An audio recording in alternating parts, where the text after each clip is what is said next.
session.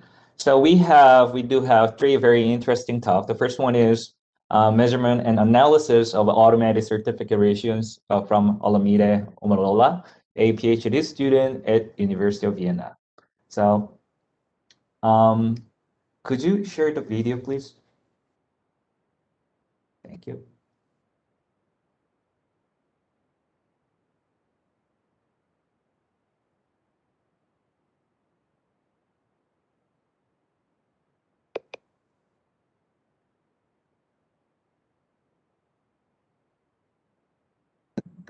Hi, my name is Olamide Omolola, and I will be talking about our paper, Measurement and Analysis of Automated Certificate Reissuance in the TLS ecosystem. This work was done in conjunction with colleagues from Maryland, Virginia Tech, and Northeastern University. So the TLS PKI is an essential component of the modern internet. It encrypts communication between users, but management is often not compliant with recommended security practices. Some of these non-recommended practices include compromised certificates are not revoked or properly reissued. Private keys are shared between stakeholders, usually between CDNs and users in the ecosystem. Now, since 2014, new changes have begun in the ecosystem. TLS sets are now free with the creation of CAs like Let's Encrypt. And free CAs issue free certificates which have shorter lifetimes. And these shorter lifetimes encourage the automation of set reissuance and installation. Open source protocols were created, such as Acme, to serve this purpose, and also tools were built on these protocols to allow administrators to automate the entire process easily. In this work, we focus on two main research questions. We examine if administrators are making proper use of automation, and do administrators use automated CAs react to large-scale compromises more responsibly. Our data set, we used the certificates we found from 2014 until 2020 from the Google City logs. We found about 5.3 billion. Out of that, we found 1.03 billion issued by Let's Encrypt, and about 188 million group certificates were found. So how do we identify reissuance? Reissuance, since we don't have access to the Let's Encrypt logs, we link certificates based on their subject alternate names. So we refer to this set of domains in the SAN list as the domain set, and certificates that have the same domain set are seen as either predecessor or successor of one another. And how do we know if a certificate replaced the new one? We use the login timestamp on the City log server as a proxy. So the first question is, are administrators making proper use of automation that modern CAs provide for certificate reissuance? We find that when plotting the median reissuance per domain set to the CDF, we found that over 60% of domain sets have a median reissuance time of 60 days. This aligns nicely with Setport, which reissues certificates after 60 days by default. Setport is one of the most popular Acme clients currently. How do we detect automation? The median reissuance time is not definitive because it focuses at a point in time, not the lifetime of all the median reissuance, the longitudinal view. So we check for automation by looking at reissuance period similarities, and to do this, we use the COV. COV is simply the standard deviation over its mean, and the automated processes would have highly consistent, that is low COV, while non-automated would be very variable, would be highly variable, and they would have higher COV. And we find that the distribution of domain sets, out of all the domain sets, 30.3% of them have a COV less than 0.1. So does our automation hypothesis on automation hold? We examine how well our methodology matches, and we divide all domain sets by their COV and plot the CDF of all their median reissuance time. We find that COVs less than 0.01 are highly consistent. They reissue almost every 60 days. While COVs greater than 0.1 actually have a variable reissuance period. So we also take into consideration the fact that there could be an initial trial and error during the setup of Acme clients. And so we check for domain sets with at least 5 reissues, and we find that 48.2% of them have a COV less than 0.1. And if we ignore the first set of reissues and we find an additional 29.9%, we find that so if we ignore the first set of reissues and just check that there's at least 5 reissues remaining with a low COV, we find that the total jumps to 78%. Now, the next question is, do administrators that use the automated CAs react to large-scale compromises responsibly? We use the natural experiment of the issuance bug announced by Let's Encrypt in February 2020. Essentially, Let's Encrypt issued multi-domain sets, which it has checked the DCV, the domain control validation, in the past 30 days, but didn't recheck the CA records of the domain names within 8 hours of issuing the certificate. Instead, it only checked the CA record for one domain name n times. And so how do we infer reissuance? We look at the past 5 reissues before the bug date, and if the past 5 reissues were consistent, that means they have a low COV, and the next reissue after the bug date was high, that shows manual reissuance. That means it was reissued out of cycle. And if it's low, that means it's continued on its regular schedule. In total, we found about 90,000 domain sets with a previous regular reissuance cycle. And out of this, we find that 33,000 of them at least saw a COV increase. This would form the basis of our next calculation or graph. We find out that when plotting the fraction of surviving sets, we found out that certificates that were manually reissued are actually reissued quite quickly, about 84% of them during a week. This could also be because Let's Encrypt threatened to revoke certificates en masse. However, this also shows a different behavior amongst administrators. In conclusion, we find out that most clients with a sufficient reissuance history have set up automated reissuance. Prompt manual reissuance occurred when required, and small changes could lead to significant management improvement, like automation. Thank you. All right, thanks for your talk. Could you please turn on your camera so that and mic so that you can answer the question? So we still do not have any question on the Slack, but let me ask you one quick question. So in your paper, you mentioned that we relied on COV, right, to conjecture if the cert was reissued automatically or not. Is there any other better, idea so that we can accurately conjecture if the cert was issued by automation or just manual update? Yes, thank you so much for that question. So there's a better metric to find this, and if we had access, I don't know if you can hear me clearly, but can you hear me? Yeah, could you volume up, please? Speak up, please. Yep. Is this better? Perfect. Yeah, so thank you so much for your question. And we used a measure of using coefficient of variation to infer reissuance because we did not have access to the to Let's Encrypt's internal logs. We did try to request for these logs. These logs would have shown us clearly for each identifier, for each client identifier, the certificates that were reissued and when it was reissued. And so this would have been a better metric, or more like a better data set to use to basically perform this analysis. But since we don't have that, we had to infer using a study of the reissuance period across time. So the mean of the reissuance period across time over the standard deviation of the reissuance period across time over the mean. And so this gave us a rough view of the reissuance, the automation that was carried out on the domain. Of course, this is not some of this might be false, might be we might miss some automated domains, for example, domain sets, for example, because maybe they edited their domains, the certificate, and removed one extra domain or added 2 extra domains, and we don't know that. But looking at domain sets that remained consistent over time, we believe that the coefficient of variation metric was the best in this case. Mhm. Makes sense. We do have one question from Oliver. Hey, Oliver, could you unmute and ask the question yourself? Sure.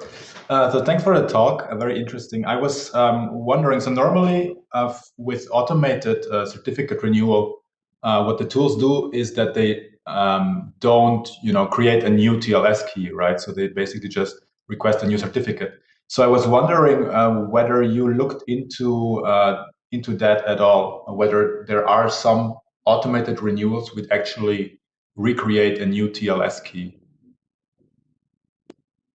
That's a really good point. We didn't look into the key section to check if the keys changed over time, but an initial analysis we did I think for a minimum for about 2 million for the first set of analysis we did, we noticed that for this domain set, the keys do not change because if it's automated, then it's basically a cron job requesting for a new certificate using the public key, the same public key that was originally issued.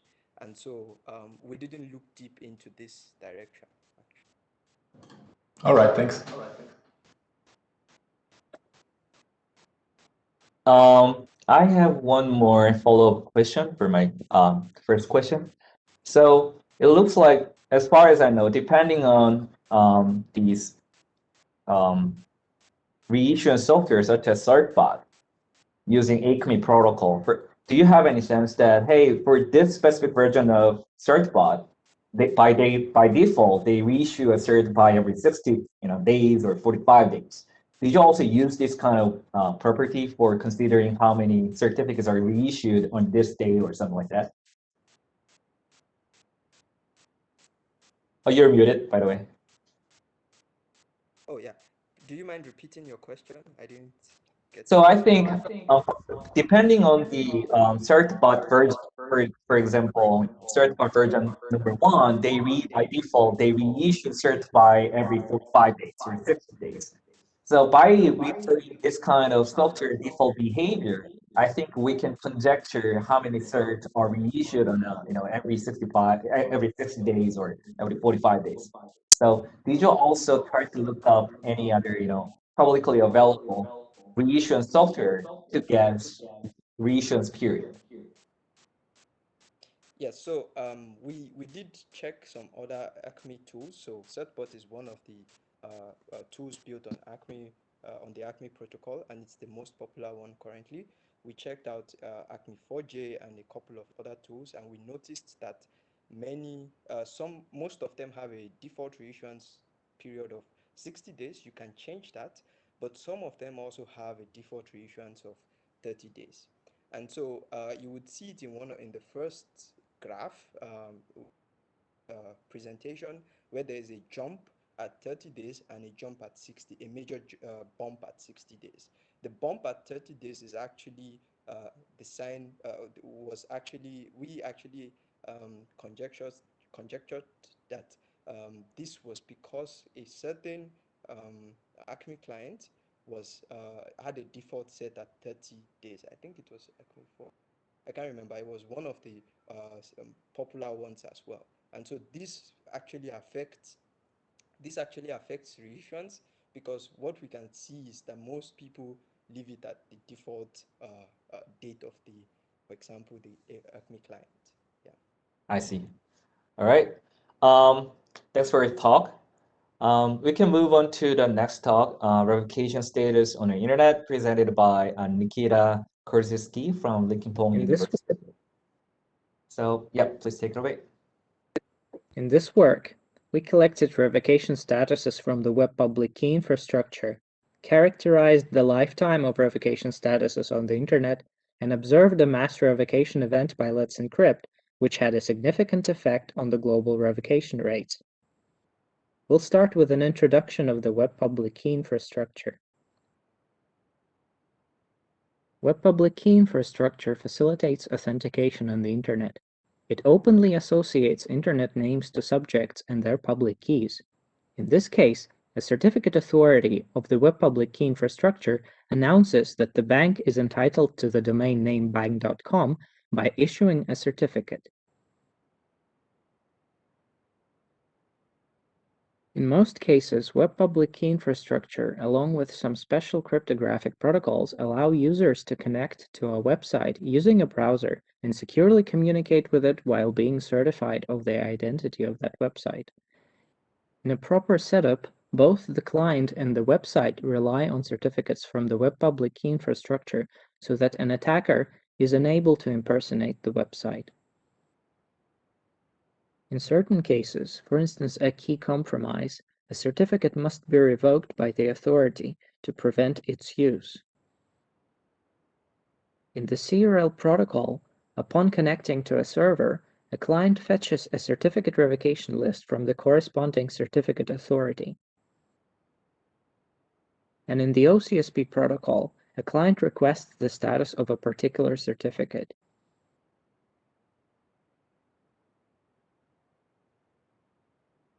In OCSP stapling, the status is prefetched by the web server and then provided to the client, but if the server fails to do so, the client will obtain the status from the authority directly.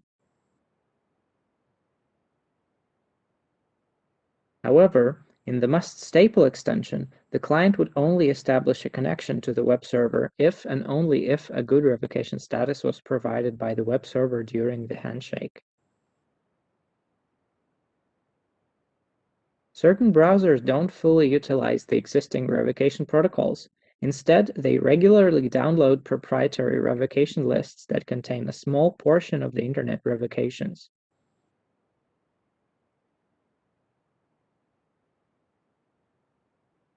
In our work, we performed a 4-phase measurement.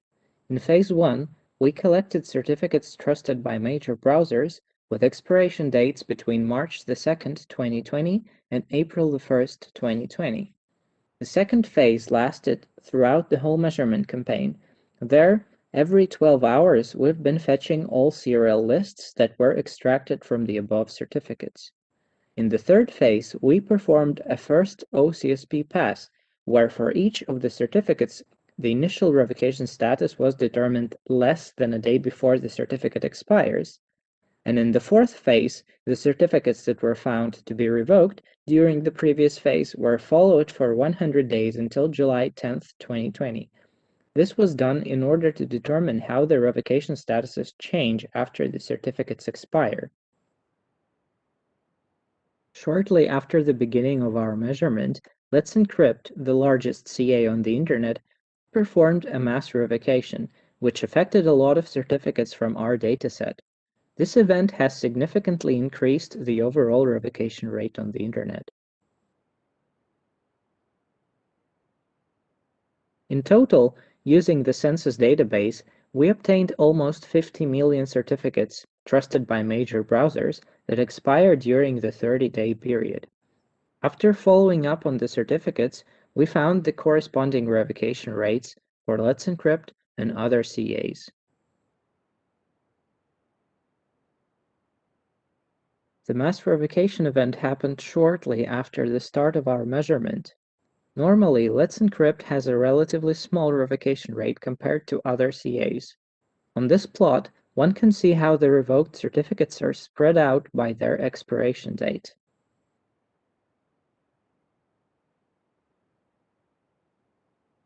All CAs are required to use OCSP protocol to deliver revocation statuses. Some CAs, however, continue to use traditional certificate revocation lists for all or some of their certificates. On the other hand, Let's Encrypt, the largest CA, does not use the CRL protocol at all.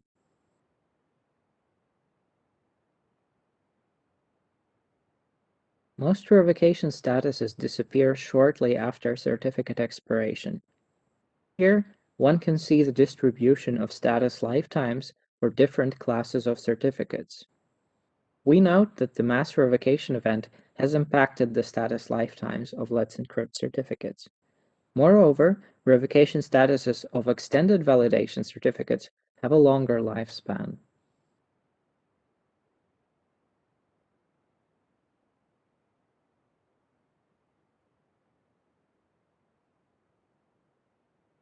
Certificate authorities tend to have different revocation status handling practices.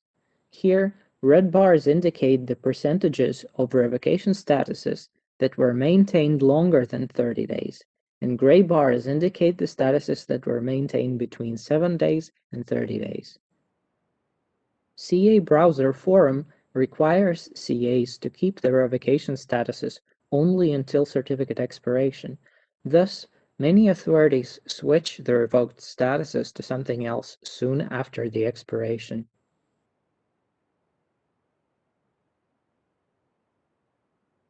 The last status change of a certificate typically results in the loss of a revocation status. Most CAs change the signed revoked status to an unsigned unauthorized status. In some cases, however, the status is maintained indefinitely. Other statuses are switched to an unknown state. For other certificates, the statuses are set to a good state or aren't returned within the acceptable time interval.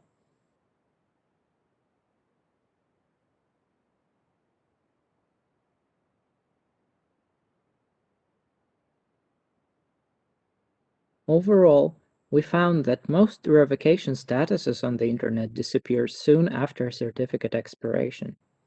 The CAs handle revocation statuses very differently. The Internet lacks a revocation transparency protocol. Such a protocol at least would have preserved the statuses from disappearing so fast. The revocations are handled differently, depending on the issuer, key type, extended validation policy, or the presence of certificate transparency timestamps. The mass revocation event that we've observed has significantly increased the global revocation rate. We also contacted the CAs that at some point have changed some status of a certificate from revoked to good and obtained their responses. These and some other results, including the collected datasets, are provided with the paper. Thank you. All right. Thanks for your talk. So far, we do not have any questions here. So let me ask you one quick question. So, from your experiment, you compare the reasons, revocation reasons between CRL and OCSP. Have you found any differences between these two revocation sources? Can you hear me now? Yep, I can hear you. I'm afraid we didn't really look at the OCSP reason codes, so we only provided reason codes for the CRL. We mostly wanted to check the lifetime of OCSP responses. That was the main subject, and we found that the statuses disappear really fast. Okay. And also, about the first item on your conclusion, it seems kind of natural to me that removing OCSP status from revocation status from OCSP after the certificate is expired, because it will be filtered. The browser will not send any OCSP request once the certificate becomes invalid. But do you have any thought on any potential examples that we can get some benefit if the certificate status still exists even though the certificate is expired?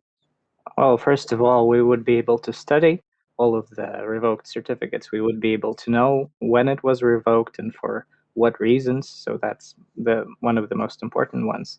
Then there could be still an attack vector on the connection if you have a wrong time set for your clock on your system, depending on how your browser is checking the clock or checking the revocation status. That still could be used for malicious purposes in some sense. And there is another code signing infrastructure by Microsoft, for instance, and they preserve their revocation statuses indefinitely. They find that this is an important thing to do, to preserve the statuses indefinitely. I see. Thanks for your response. Just out of curiosity, I've seen that many certificate revocation status actually do not have any reason field. Maybe the CA just doesn't want to do so. But do you have any guess how much of the percentage of the certificate revocation status actually have the reason? I'm afraid I wouldn't be able to answer this question now, but there are some numbers in the paper, so you'll Oh. probably be able to find them. Okay. Thank all you. right. We still don't have any questions, so let me ask you one more thing. Sure. So on your slide, the reasons, after the revocation, you mentioned that the OCSP status changes to unauthorized or unknown, right? Mhm. So could you elaborate the differences between unauthorized and unknown? So unauthorized status is just some kind of very short message, pretty much a plain text message.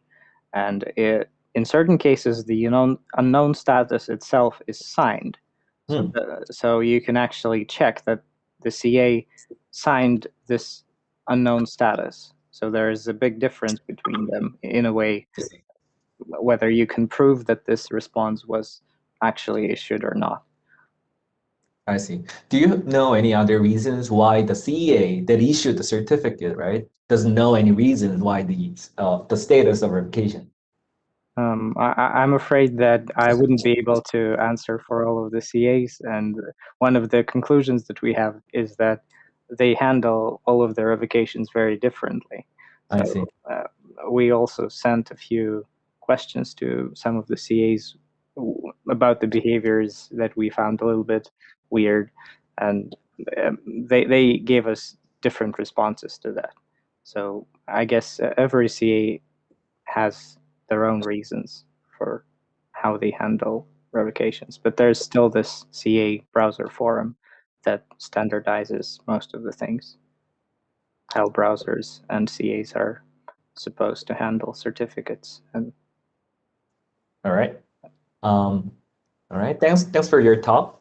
yeah, thank you. Yep. And the last talk is from Trinh Viet Don. Viet is a researcher and PhD student at Technical University of Munich. The title is Measuring DNS over TLS from the Edges, Adoption, Reliability, and the Response Times. Before we begin, I would like to quickly announce one quick things. After this session, we have a virtual coffee hour. So the link is, you should be able to find the link on your mail. So we can hang out together. So yeah, please take it away. Hi everyone, my name is Viet, and today I will present our paper called Measuring DNS over TLS from the Edge. This talk will cover a brief overview of the methodology along with some of the key findings of the study. For additional details on everything presented and more, please refer to the paper itself and the measurement-related material, which you can find on our GitHub repository listed right here. So, as the title of the paper suggests, we first look at the adoption of DNS over TLS, or DOT for short. But before we look into DOT from the edge, we actually reproduce parts of a previous study, referenced right here, in which the authors have scanned the IPv4 address space for open DNS resolvers. They've then taken the list of identified IP endpoints, in this case it was 1.2 million, and then have checked these resolvers for DOT support, although the support was rather low with 0.15% only. Now, we repeated this approach 9 months later in January 2020 and found a slight increase of roughly 23% regarding the number of open DOT resolvers. Alongside that, we also found that the support for TLS 1.3 has increased substantially, together with the discontinuation of the support for TLS 1 and 1.1. This overall shows that there is increasing support for DOT, which is nice to see, and also for newer TLS versions instead of older ones. However, the support of DOT among the set of OpenDNS resolvers in total is still rather low. Now, for the second part of the study, which covers reliability and response times, we use RIPE Atlas as a measurement platform. RIPE Atlas has been able to do DOT measurements since early 2018, and so we selected a set of roughly 3,000 home probes, all of which are IPv4 capable, and version 3 hardware probes, in order to issue DNS requests for our study. These probes, as they are deployed all around the globe, also help us to do analysis split by regions. However, we do not cover this in this talk, but this is also provided in the paper. Now for the DNS requests, these are issued once a day over a period of 1 week in July 2019, and are issued both over DOT and DNS over UDP or DO53. The DNS requests are issued for 200 domains in order to query the A records using IPv4. And the target of these DNS requests are 15 public resolvers, which you can see in the table on the right-hand side here, in addition to the local resolver of the probe. Of the 15 public resolvers, 5 support DOT, which you can see in the table, and for the local resolvers, whether they support DOT or not is not really known. So in analyzing our results, we found that only 13 probes out of the more than 3,000 home probes actually successfully received DOT responses from their local resolvers, which is 0.4% only. Using this setup, we collected around 90 million DNS measurements in total, which we will have a look at in the following slides. Now first, for the reliability, we calculate the failure rates of the individual DNS measurements. In this table, you can see that the failure rates here are calculated by taking the number of failures column divided by the number of total column.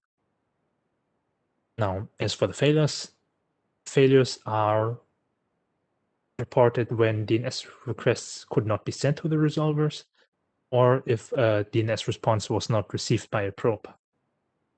In both cases, the RIPE Atlas API returns an error along with an error message, which we had a look at, and we found that most common errors were related to timeouts, socket errors, connect errors, and errors regarding TCP and TLS negotiation, which are obviously DOT exclusive.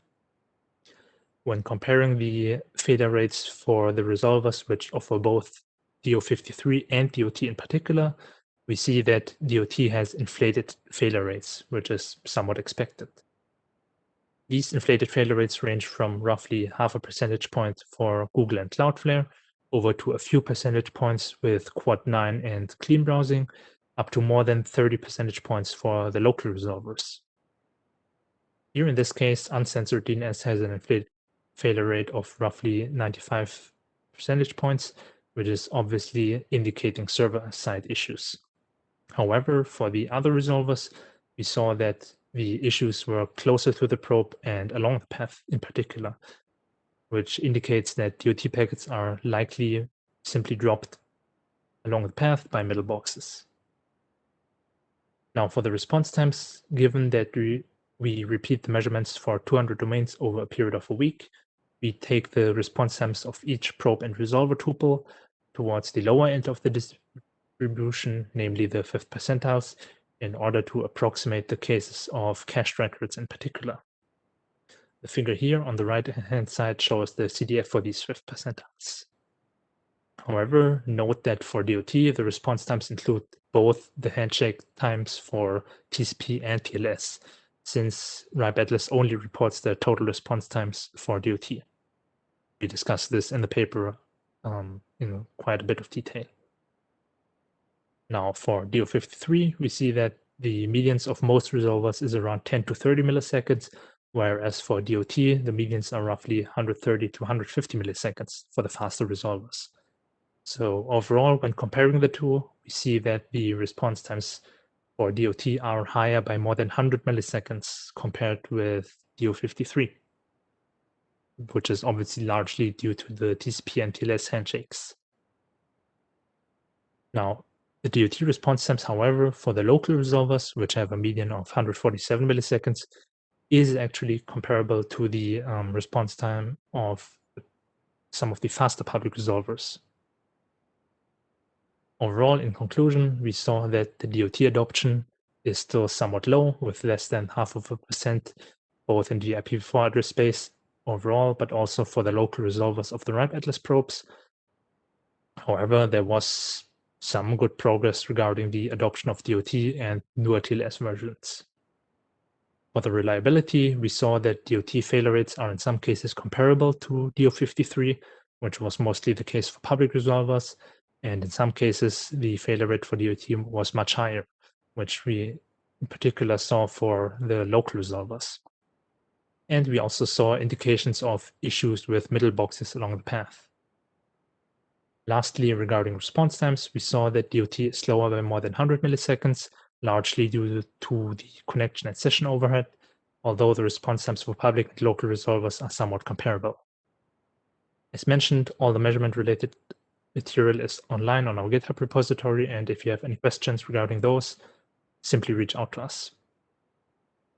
Briefly showing the reference of the reproduced paper right here, and then going back to the conclusion. Obviously, this was only a very brief overview of everything, and you can find many more details and analyses in the paper itself. Hi everyone, my name is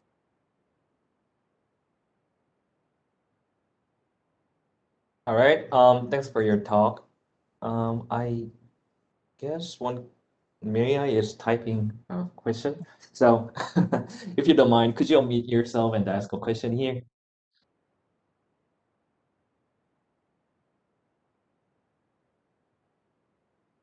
Or I can ask the question first. So I've seen about the reasons, the failure rate, the middle boxes dropping DOT package based on the port number. Of course, your paper focused on DOT, but DOH might have a different issue because it uses the same port as the SSL. So do you have any thought on, filtering rate from the middle boxes about, comparing to DOT and the DOH? Okay, so for our study, we didn't look at DOH at all. So obviously, since it uses the same port as HTTPS, we expect that the failure rate would be lower. However, we don't have any results from RIPE Atlas because RIPE Atlas is not able to do DOH measurements. So there's no ground truth for comparison, so to speak. However, we thought about doing traceroute measurements with, or like traceroute measurements on port 853 over TCP, just to check where exactly the issues along the path are for DOT. So whether it's like some pillbox which is like in the middle of the path, or it's just like the home gateway or something. Okay. Yeah, we have one question. Could you unmute and ask a question yourself? Yeah, now I can unmute. Hi, thanks for the talk. So I was wondering if you also compared in more detail if you basically do a DNS request or a DO request to the same server with the same request, right? If you would still see differences, like if they, for example, use the same caches, or if like these things are kind of separated and therefore you also see some differences. I'm not 100% sure if I got the question. I wonder, if you do to the same resolver, if you do a DO or a normal DNS request, if that's kind of actually served by the same instance, or if there's maybe two different instances running maybe on different machines in the backend, and therefore they have different caches or somehow different behavior, and this might also give you some differences. Okay, I see. So we didn't look into that in detail. So the way we did it is simply provide the IP address of the resolver to the RIPE Atlas probe, and then kind of Anycast does the rest of that. So we haven't necessarily checked if it is the same actual machine behind that. However, we did run some traceroute measurements for that. So that is something that we could look into. Yeah, what I thought is that if you kind of look on a pair-to-pair basis, not on the aggregate on the data, then you might also get some insights. Oh yeah, that's also true. So for the measurements, we chose one-off measurements. So kind of having pairs of measurements is a bit difficult since the measurements are simply scheduled whenever kind of the probe is available, so to speak. So it's not necessarily that the same domain is requested for or over DOT at one point and then like a few seconds later over DO53. So it's a bit kind of asynchronous, so to speak. So it's a bit difficult to compare. I see. Okay, thank you. I have one more question about the performance result. It looks like most of the overheads of DOT is coming from when making a connection. Mhm. So if we are using a connection resumption, I think we can just amortize that overhead. Do you have any reasons comparing the DO53 versus but without considering the initial connection?